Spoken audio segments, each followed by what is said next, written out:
जैसा आपको पता है कि आज आपको अथक परिवार की तरफ से दिवाली और करवा चौथ सेलिब्रेशन के लिए बुलाया गया, तो हम इस कार्यक्रम की आज शुरुआत करते हैं। तो मैं यहाँ पे मयंक भैया को बुलाना चाहूँगी जो हमारे रेस्पेक्टेड अशोक कंसल जी का वेलकम करें।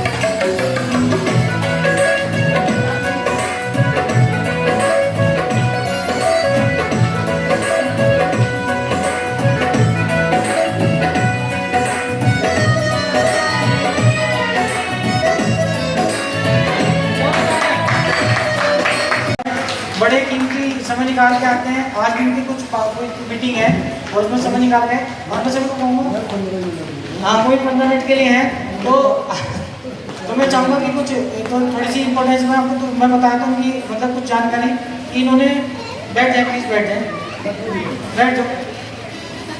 आप लोग आए पहले तो अपने लिए क्लियरिंग हो जाए। बहुत लोग सुबह से मैसेज पे मैसेज, कॉल पे कॉल कि आज तो बारिश हो रही है, क्या होगा। लेकिन अगर सोर्स अच्छी हो ना तो बारिश से भी जो है कम हो जाती है, कोई दिक्कत नहीं होती, बारिश भी बंद हो जाती है। आपको मैं आज बताना चाहूँगा कि अथक की शुरुआत आज से लगभग 5 साल पहले हुई थी। 25 दिसंबर को 5 साल पूरे होने वाले हैं। और उसकी यहाँ पे जो कमला फार्म में वहाँ पे साकेत में 5 साल पहले शुरू हुई थी और लगभग 4.5 साल पहले नियर अबाउट ये आपकी कमला फार्म में स्टार्ट हुई थी। जब सर से बात हुई थी इनसे तो मैंने जब इनका आंसर देखा तो मैं शौक था।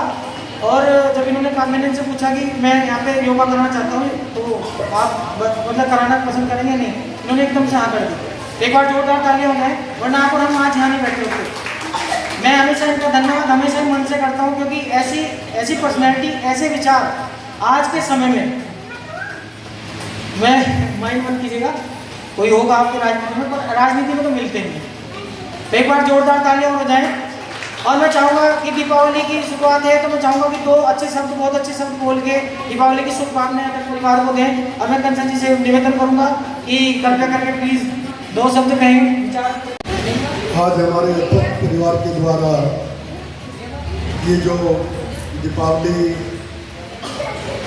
करवा चौथ और उसके बाद हुई फिर दीपावली, गोवर्धन, भैया दूज, सभी त्योहारों के लिए जो ये कार्यक्रम रखा गया था परिवार की तरफ से, उनके संस्थापक अध्यक्ष ही कहूँ, वैसे तो पूज्य पिताजी हैं आपके, लेकिन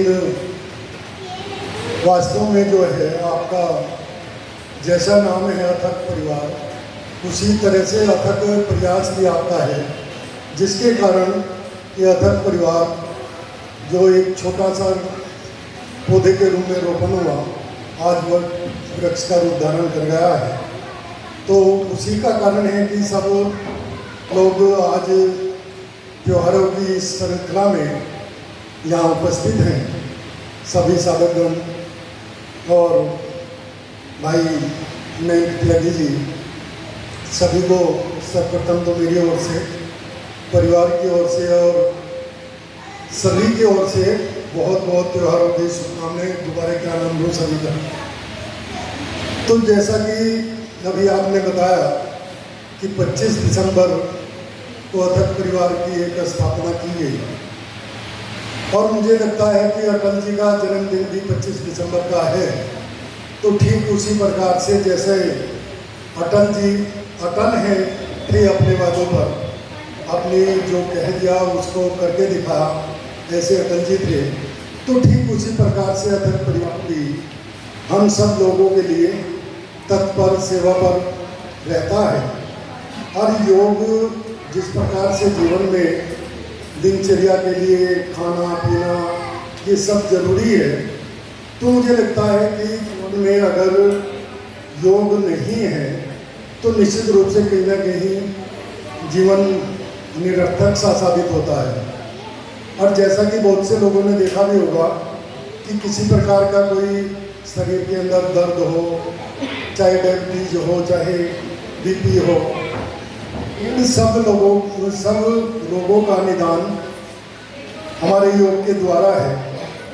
और जैसा कि बहुत लोग आज परेशान रहते हैं वजन से कि मेरा वेट बढ़ गया, कैसे कम हो, क्या है, इसकी ओर भी मुझे लगता है कि कहीं ना कहीं योग करने से वेट में भी संतुलन आता है, कम होता है।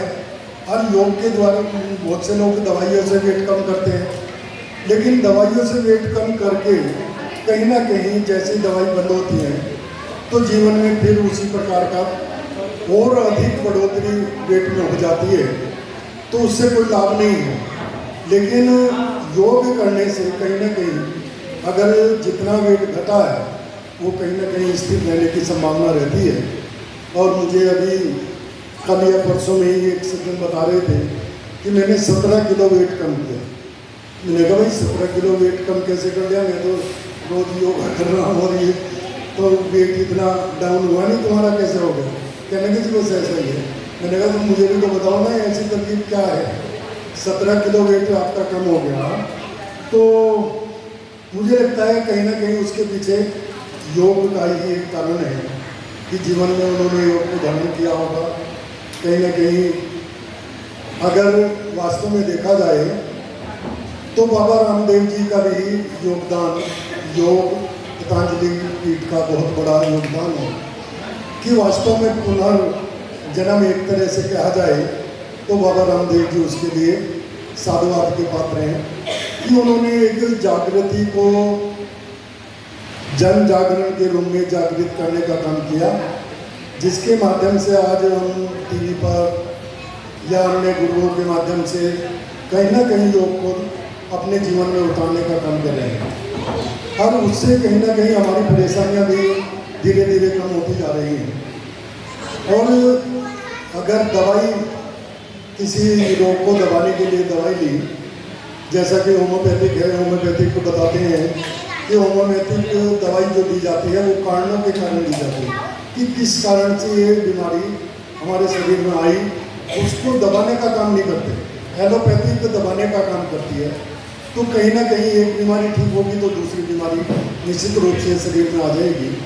और जैसा कि बाबा रामदेव जी तो बताते हैं कि जो एक तरह से लाइलाज है रोग, कैंसर जैसे रोगों को भी उनका कहना है कि योग के माध्यम से दूर किया जा सकता है।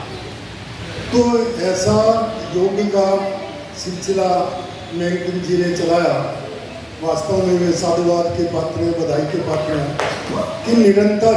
मैं आज देख रहा था सुबह, मैं तो घर से छाता लेके निकला, मैं सोचा मैंने कहा कोई मिलेगा तो है नहीं, अपना घूम आऊँगा थोड़ी देर।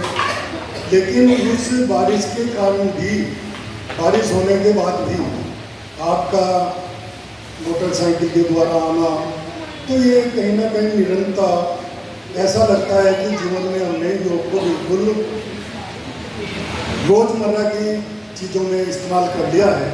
और उसी का कारण है कि हम लोगों को, बहुत से लोग हमारे में ऐसे होंगे कि जिनको कभी कोई दर्द की शिकायत रही होगी या मोटापे की शिकायत रही होगी, कहीं ना कहीं निरंतरता बनी रहे, उसके कारण से हमारे शरीर में बहुत सी जो रोग हैं वो कहीं ना कहीं साधित होते नजर आते हैं। और जैसा ही मुझे महंत जी के द्वारा कहा गया कि भाई मेरा मन ऐसा ऐसा है, और मैं समझता हूँ 2 या 4 लोग शुरू में आए होंगे, आज 40-50 की संख्या आपके पास है, तो मुझे लगता है कि ये कहीं ना कहीं आपकी एक सोच का परिणाम है और साधकों को कहीं ना कहीं उसका लाभ का कारण है कि धीरे धीरे वो गति बढ़ती जा रही है, संख्या बढ़ती जा रही है, एक दूसरे से चर्चा करता है तो कहीं ना कहीं उसका लाभ मिलता है। और लाभ मिलने के कारण हमारी संख्या भी अच्छी बढ़ती जा रही है। तो पुनः मैं अधिक बात न करते हुए क्योंकि बताते हैं कि योगी ऋषि मुनियों ने जो तपस्या की, कोई कहता है 88,000 वर्षों तक तपस्या की, कोई 1000 वर्षों तक की, तो उसके पीछे भी मुझे कहीं ना कहीं योग साधना ही का कारण है कि साधना में बैठ गए, जैसा बाबा शंकर भोले के बारे में चर्चा आती है, अगर वो साधना में बैठ गए तो तभी उनकी समाधि होती है, और ये पता नहीं कि कब उनकी समाधि खुलनी है। तो ऐसा योग के माध्यम से ही संभव है, वरना हम कहीं ना कहीं निरंतर अपने कामों में घुसे रहते हैं, तो उसकी कहीं ना कहीं हमें कमजोरी नज़र आती है। तो बंधुओं, सभी को मैं त्योहारों की बहुत बहुत शुभकामनाएं, बहुत बहुत बधाई देते हुए अपनी बात को समाप्त करूंगा।